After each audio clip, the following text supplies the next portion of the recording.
আসসালামু আলাইকুম, welcome back to বোলাপ test. আমাদের আজকের এপিসোডে আমরা দেখাবো কিভাবে বাড়িতে খুব সহজে একটি পারফেক্ট পিৎজা বানানো যায়, আর সাথে থাকছে অনেক টিপস অ্যান্ড ট্রিক্স। তো চলুন দেরি না করে শুরু করা যাক। আজকের পিৎজা তৈরির জন্য আমি নিয়ে নিয়েছি 1 কাপ পরিমাণ ময়দা। আপনারা চাইলে ময়দার পরিবর্তে আটাও ব্যবহার করতে পারেন। এটা আমি একটি ছাঁকনির সাহায্যে চেলে নেব। এরপর এর সাথে আমি যোগ করব 1 চা চামচ ইস্ট, পরিমাণ মতো লবণ এবং 1 টেবিল চামচ চিনি। এখন সকল উপাদানগুলো আমি ময়দার সাথে ভালোভাবে মিশিয়ে নিচ্ছি।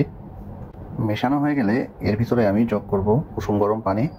এই পানিটা ধীরে ধীরে অ্যাড করতে হবে। এই পিৎজাটা বানানোর জন্য আমি এখানে ইনস্ট্যান্ট অ্যাক্টিভিস্ট ব্যবহার করেছি। আপনাদের কাছে যদি এই ইনস্ট্যান্ট অ্যাক্টিভিস্ট না থাকে তাহলে ইস্টটিকে অবশ্যই অ্যাক্টিভ করে নিয়ে তারপরে ব্যবহার করতে হবে। তার জন্য আপনারা একটি কাপে সামান্য কুসুম গরম পানি, 1 চা চামচ চিনি এবং 1 চা চামচ ইস্ট একসাথে মিশিয়ে 10 থেকে 15 মিনিট রেখে দিলে ইস্টটি অ্যাক্টিভ হয়ে যাবে। পিৎজা বানানোর জন্য আমার ডো তৈরি করা কমপ্লিট। এখন আমি এর উপরে সামান্য পরিমাণ তেল দিয়ে দেবো। আপনারা খেয়াল রাখবেন ডোটা যেন ঠিক এরকম নরম হয়। ডোটা যদি ঠিকঠাক মতো নরম না হয় তাহলে কিন্তু যখন পিৎজা বেক করা হবে তখন পিৎজা ঠিকঠাক মতো ফুলবে না। ডোয়ের উপরে তেল মাখানো হয়ে গিয়েছে। এখন আমি এই ডোটাকে একটি র্যাপিং পেপারের সাহায্যে ভালোভাবে কভার করে একটি গরম স্থানে 1 থেকে 2 ঘন্টার জন্য রেখে দেবো। তাহলে এটা ফুলে ডাবল হয়ে যাবে। এখন আমি পিৎজা টপিংসের জন্য চিকেন রেডি করে দেখাবো। এখানে আমি সামান্য কিছু তেল দিয়ে নিচ্ছি। এবার হাফ চা চামচ আদা বাটা এবং হাফ চা চামচ রসুন বাটা দিয়ে দিচ্ছি।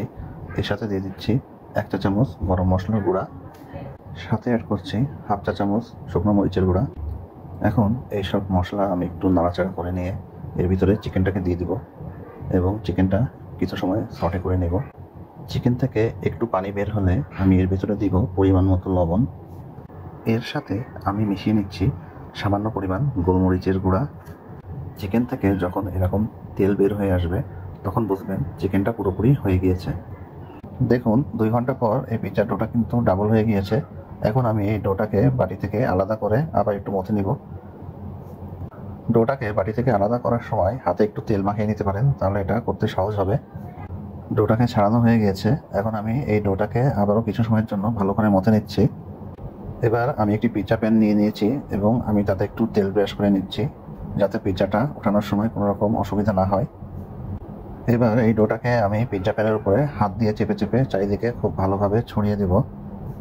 আমি ঠিক যেভাবে পিৎজার ডোটাকে চারিদিকে ছড়িয়ে দিয়েছি আপনারাও চেষ্টা করবেন ঠিক একইভাবে করতে। এবার আমি একটি কাঁটা চামচের সাহায্যে এই পিৎজা রুটিটার উপরে অনেকগুলো ছিদ্র করে দেব। এই ছিদ্রগুলো পিৎজা রুটিটাকে ফুলতে ভালোভাবে সাহায্য করবে। পিৎজা রুটিটা আমি ভালোভাবে ছিদ্র করে নিয়েছি। এখন এই রুটির চারিদিকে আমি পিৎজা সস ভালোভাবে একটি চামচের সাহায্যে স্প্রেড করে দেব। আমি পিৎজা রুটির উপরে পিৎজা সসটা ভালোভাবে মেখে নিয়েছি। এবার কিছু মজ্জারেলা চিজ দিয়ে দিচ্ছি। আমি আগে থেকেই কিছু মজ্জারেলা চিজ গ্রেট করে রেখে দিয়েছিলাম, সেটা এখন এই পিৎজা রুটির উপরে চারিদিকে সমানভাবে দিয়ে দিতে হবে। চিজ দেওয়া হয়ে গেলে এর উপরে কিছু পেঁয়াজ কুচি ছড়িয়ে দেব। এখন এর উপরে কিছু ক্যাপসিকাম দিয়ে দিব। এখানে আমি 3টি কালারের ক্যাপসিকাম ব্যবহার করেছি। আপনারা চাইলে আপনাদের পছন্দ অনুযায়ী বিভিন্ন কালারের ক্যাপসিকাম এখানে ব্যবহার করতে পারেন, এটা টোটালি অপশনাল। ক্যাপসিকাম দেওয়া হয়ে গেলে আগে থেকে প্রস্তুত করে রাখা চিকেনটা এবার আমি পিৎজার উপরে ভালোভাবে চারিদিকে ছড়িয়ে দেব। চিকেন দেওয়া হয়ে গেলে আর কিছু মজারেলা চিজ আমি এর উপরে ছড়িয়ে দিচ্ছি, এটা অপশনাল, আপনারা চাইলে অ্যাভয়েড করতে পারেন। পিৎজার উপরে সকল উপকরণ দেওয়া হয়ে গিয়েছে। এখন এটাকে আমি ডেকোরেট করব। এর জন্য আমি নিয়ে নিচ্ছি গোল করে কেটে রাখা পেঁয়াজ, ব্ল্যাক অলিভ এবং চিকেন সসেস। এখানে আপনারা চাইলে আপনাদের পছন্দ অনুযায়ী বিভিন্ন উপকরণ ব্যবহার করে এটা ডেকোরেট করতে পারেন। আমার পিৎজাটা এখন বেক করার জন্য রেডি। এই জন্য আমি আগে থেকেই একটি ইলেকট্রিক ওভেনে প্রিহিট দিয়ে রেখেছিলাম। এর জন্য আমি 200 ডিগ্রি সেন্টিগ্রেড তাপমাত্রা সেট করেছিলাম এবং heating mode up and down select করে 10 মিনিটের জন্য প্রিহিট করে রেখে দিয়েছিলাম। এখন পিৎজাটাকে আমি 30 মিনিটের জন্য বেক করতে দিয়ে দেব। বাসায় ইলেকট্রিক ওভেন না থাকলেও আপনি চুলার মাধ্যমে পিৎজা বেক করে নিতে পারবেন। এজন্য মোটা তলা বিশিষ্ট একটি পাত্র চুলার উপরে রেখে তার ভেতরে একটি স্ট্যান্ড বসিয়ে নিতে হবে। এরপরে ঢাকনা দিয়ে ঢেকে 10 মিনিট প্রিহিট করতে হবে। প্রিহিট হয়ে গেলে পিৎজাটাকে পাত্রের ভিতরে বসিয়ে দিবেন। এরপরে ঢাকনা দিয়ে ঢেকে 30 থেকে 35 মিনিট বেক করলেই আপনার পিৎজা রেডি হয়ে যাবে। পিৎজার টপিংসের উপরে আমি অরিগানো এবং চিলি ফ্লেক্সটা অ্যাভয়েড করেছি। আমার বাচ্চারা এটা খেতে পছন্দ করে না, আপনারা এটা অবশ্যই ব্যবহার করবেন, তাহলে কিন্তু পিৎজাটা খেতে আরও অনেক মজাদার হবে। এই পিৎজাটা আমি 200 ডিগ্রিতে 30 মিনিটের জন্য বেক করছি, কারণ আমার বাচ্চারা একটু ক্রাঞ্চি পিৎজা খেতে পছন্দ করে। আপনারা যারা ক্রাঞ্চ পছন্দ করেন না তারা এই পিৎজাটাকে 180 ডিগ্রি সেন্টিগ্রেডে 22 মিনিটের জন্য বেক করবেন, তাহলে পিৎজাটা হয়ে যাবে। আমার পিৎজাটা রেডি হয়ে গিয়েছে, আমি এটা ওভেন থেকে বের করে নিয়েছি। আপনারা এর উপরিভাগ দেখেই বুঝতে পারছেন পিৎজাটা কত সুন্দর বেক হয়েছে। তারপরেও আপনাদের বোঝার জন্য আমি পিৎজা থেকে একটা স্লাইস কেটে দেখাচ্ছি এই পিৎজাটা কতটা পারফেক্টভাবে বেক হয়েছে। এখন থেকে আপনারা চাইলে বাসায় এই রেসিপিটা ফলো করে খুব সহজেই পিৎজা বানিয়ে নিতে পারবেন।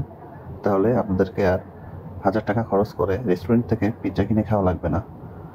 আশা করি আজকের এই রেসিপিটা আপনাদের অনেক ভালো লেগেছে। এরকম আরও অনেক রেসিপি পেতে আমাদের সাথেই থাকুন। ধন্যবাদ সকলকে।